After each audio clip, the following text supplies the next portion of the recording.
அன்பான தமிழ் சொந்தங்களே வணக்கம். இது உங்கள் பேச்சுரிமை அதிகாரம். 2 நாட்களுக்கு முன்பு ஆர்எஸ்எஸ் மேடையில் நாம் தமிழர் கட்சியின் ஒருங்கிணைப்பாளர் அண்ணன் சீமான் அவர்கள் பங்கேற்றார். ஆர்எஸ்எஸ் மேடையில் சீமான் அவர்கள் பங்கேற்றுவது ஒன்றும் ஆச்சரியமில்லை.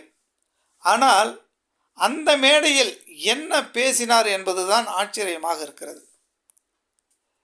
தமிழ்நாடு குறித்து, தமிழ்நாடு பெயர் எப்படி வந்தது, யார் இந்த தமிழ்நாடு என்ற பெயரை சூட்டினார் என்று பேசும்போது, அண்ணாதுரை தமிழ்நாடு என்று தமிழர்களுக்கு பெயர் சூட்டவில்லை, என் பாட்டன் முப்பாட்டன் பாரதியார் தான் சூட்டினார்.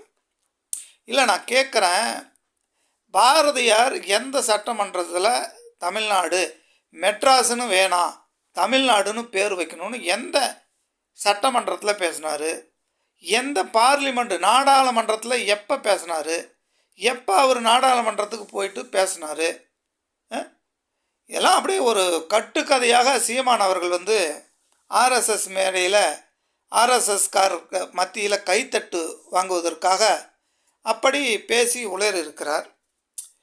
தமிழ்நாடு மெட்ராஸ் மாகாணத்தை தூக்கிவிட்டு தமிழ்நாடாக பெயர் சூட்ட வேண்டும் என்று 1950களிலே தமிழ்நாட்டில் குரல் ஓங்கி ஒலிக்கிறது.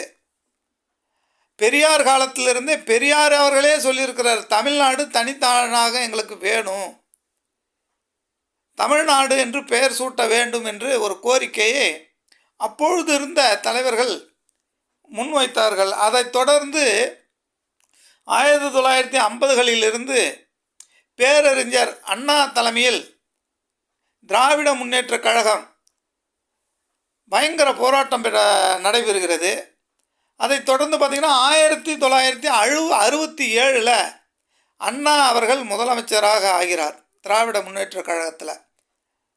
அப்பொழுது அண்ணா தலைமையில் இருக்கிற ஆட்சி தான் நாடாளுமன்றத்திலையும் சரி சட்டமன்றத்தில் ஒரு நிறைவேற்றுறாங்க, தமிழ்நாடு என்று பெயர் சூட்ட வேண்டும், மெட்ராஸ் என்று பெயரை நீக்கிவிட்டு தமிழ்நாடுன்னு பெயர் சூட்டணும்னு சட்டமன்றத்தில் நிறைவேற்றி பின்பு நாடாளுமன்றத்தில் போயிட்டு விவாதித்து அப்பொழுது இருந்த பிரதமர்